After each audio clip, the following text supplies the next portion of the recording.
we had an incredible time. We had only one incident where a small child spit on one of the pastors.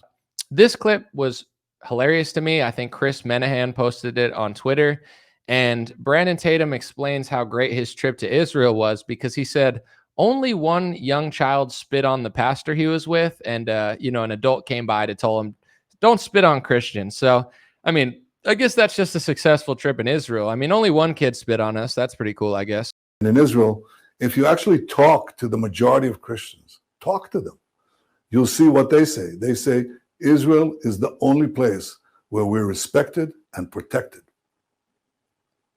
And I can attest to that as a Christian who went to Israel. I spent 2 weeks there with the church, and we had an incredible time. We had only one incident where a small child spit on one of the pastors, and immediately after there was an adult that came by and said, "That's not a representation of who we are. We love you guys. You guys are always welcome here." And I have to say, no adults gave us any grief. We had no issues whatsoever in our experience there. It was actually an amazing experience. That's amazing, dude. Only one child spit on you for being a Christian, or one child spit on a pastor you with. That's just awesome. Jokes aside, I mean, a few things here. First of all, who taught that child to spit on Christians? It's not like kids just naturally spit on pastors when they see him. Obviously, a kid is only what he's taught. So, little community here, we get spit on every day. Wearing a cross, you will get spit on in this neighborhood. If a kid is spitting on pastors in Israel, probably an adult taught him to spit on pastors. And I'm not saying for sure, because of course there's bad kids in every neighborhood, but I'm not sure if Brandon Tatum thought this, or maybe his brain doesn't work this way, or maybe he has thought it and he just didn't want to say it. But you have to understand, when you're going on a Zionist tour where they're basically trying to put you on a propaganda tour and convince you that they love you and that, you're their great ally, of course they're not going to want the kids to spit on you, because you're going back to America to essentially push their narrative. Like, of course they want to show people that are Zionists in Israel, hey, keep doing our work, keep defending us, keep making us look good. Like, of course they're not going to want you to think that the kids are spitting on pastors. Now, if you were just a pastor that wasn't necessarily a Zionist and you weren't on the propaganda tour and you were just trying to evangelize the Jews in Israel to become Christians, would you have the same experience? Would the adults be saying, "No, don't spit on those pastors," or "Don't spit on those Christians"? I don't know. That's a question that probably could have been asked if it were like a real journalistic interview, but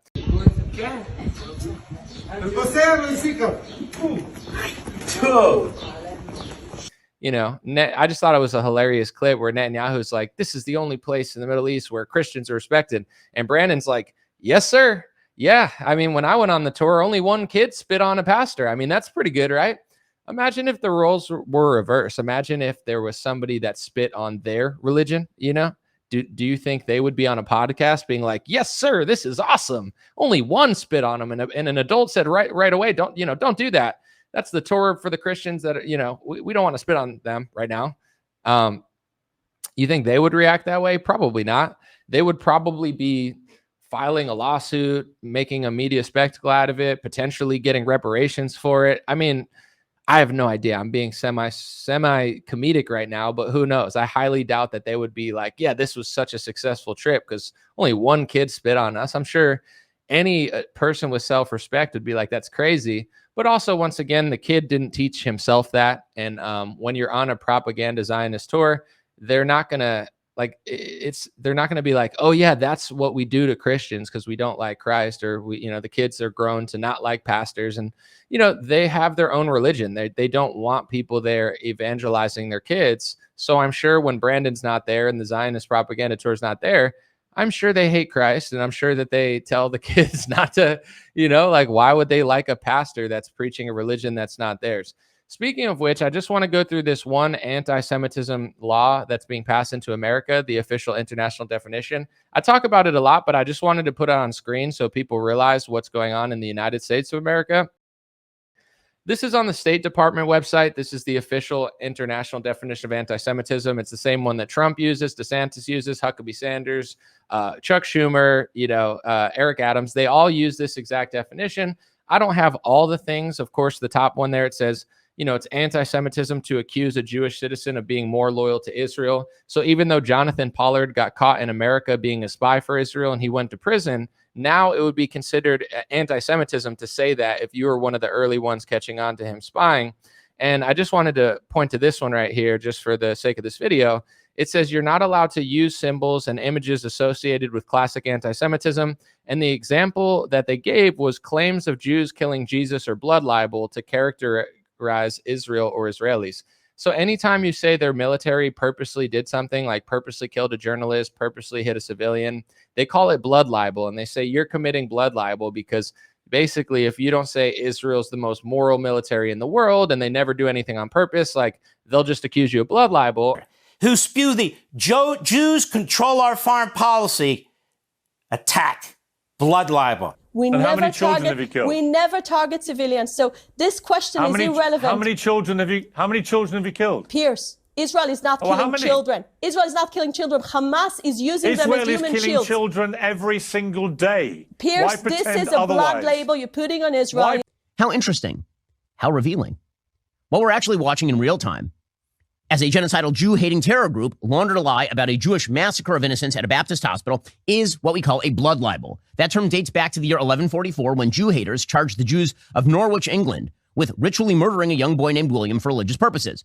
Frequently, such blood libels claim that Jews used Christian blood to bake Passover matzah. Similar blood libels were used for centuries, all the way through the time of the Nazis. They are still repeated very frequently in Arabic language media in the Middle East. And thanks to Sarah Huckabee Sanders, Donald Trump, Ron DeSantis, Eric Adams, Chuck Schumer, Kathy Hochul, and the left and right puppets that pretend like they're fighting, they're passing this definition of anti-Semitism into the state of New York. They're passing this into Florida, Arkansas, all over the country. Trump passes it through executive order, and it's the official definition of anti-Semitism that they're now scanning visas for to say, oh, does your social media have anti-Semitism? Are you committing blood libel against Israel, aka saying they're doing something purposely? Are you saying that the people who the Bible says killed Jesus? Are you saying that on your social media? It's basically anti-Christian speech laws, but like every Zionist Christian, you have to be like Brandon Tatum and essentially whittle yourself down to, well, we only got spit on by one kid on our trip. That's pretty good. That shows that they really like us there. Yeah, you got spit on. Like, would a rabbi come to a Christian church in America and would kids start spitting on them? Probably not, because they're not raised to do that, and Christians wouldn't do that. I'm not saying no Christian kid would do that, but that's not like a successful normal trip when one kid spits on a pastor. It's insane for a kid to spit on anyone, let alone a pastor. And it's not random. The kid didn't just wake up and say, I'm just going to spit on a pastor. I'm sure he's taught to do that because kids don't just do something on their own. And just because they told you, an adult came and said, hey, no, that's not what we do. Of course, they're not going to tell you that because you're on a propaganda tour to go spread Israeli propaganda to America and be a Zionist. So, overall, I'm not going to spend too much time on it, but that was a super, super goofy moment. And once again, any real Christian in America, or real American for that matter, would be more concerned with the IHRA anti-Semitism speech laws that are anti-Christian speech laws that are trying to stop you from talking about the death of Jesus Christ. But it's just so obvious at this point. I think either you have a low IQ or you're just a phony if you're more concerned with people saying things than you are our government passing anti-Christ speech laws against Christians. And once again, I believe in the First Amendment. I don't think any group of people needs special hate speech laws, especially people killing tens of thousands of civilians and slaughtering journalists. They don't need a law in their favor to say that it's blood libel when you say that they're doing that. There's no word to say that if I say that the Vatican's doing something, or American politicians are doing evil stuff. Like, there's no special speech laws to say that you can't say that. So it's I could talk about this all day, but super goofy interview. I'm just going to play the clip again one more time because it's hilarious. And in Israel, if you actually talk to the majority of Christians, talk to them, you'll see what they say. They say Israel is the only place where we're respected and protected.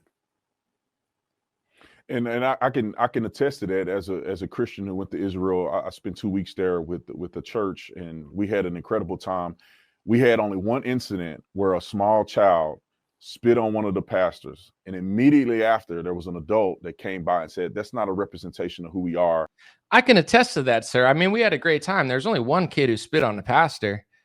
All right, bro. The streets are now calling Officer Tatum Officer Talmud. So I'm not calling him that. The streets are. So Officer Talmud. We only got spit on by one kid. Cool, bro. That's awesome. Congrats. Now, at any point in your Zionist, I stand with Israel. I stand with Israel on Twitter. At any point, you could talk about the IHRA, International Anti-Semitism Hate Speech rules that are being passed into America, into Republican states and Democrat states, and executive orders. And now they're scanning social media to make sure that nobody breaks these anti-Christ, anti-American hate speech laws. At any point in your channel, maybe you can cover these American speech laws to prove that you have loyalty to America over Israel. Unless you just want to wake up, 9 o'clock in the morning and say, I stand with Israel, like you're a Black Lives Matter activist or some sort of politician that takes donor money. And I'm not saying he's taking donor money. I'm just saying he sounds like all the politicians who take AIPAC money. I don't think Brandon's taking AIPAC money. I just think he's being really dumb or fake on this topic. So once again, like whatever country you like, stand with foreign nations if you want. Talk about how happy you are that only one pastor got spit on by a child. But at some point, maybe consider the international definition of anti-Semitism that's being passed into America is the same one that's being passed into Argentina, and people are being put on trial in Argentina. It's the same one that's in Germany that has people being put in prison. It's the same one as the UK. It's the same one as Canada and Australia. And it's being passed into Arkansas, Florida, America, and more than half of American states. If you're a true American and you believe in the First Amendment, why would you suck up so hard to a foreign country that you mysteriously don't ever talk about this stuff? It's just really bizarre, but that's the Republican Party. It's like fake opposition nonstop over there.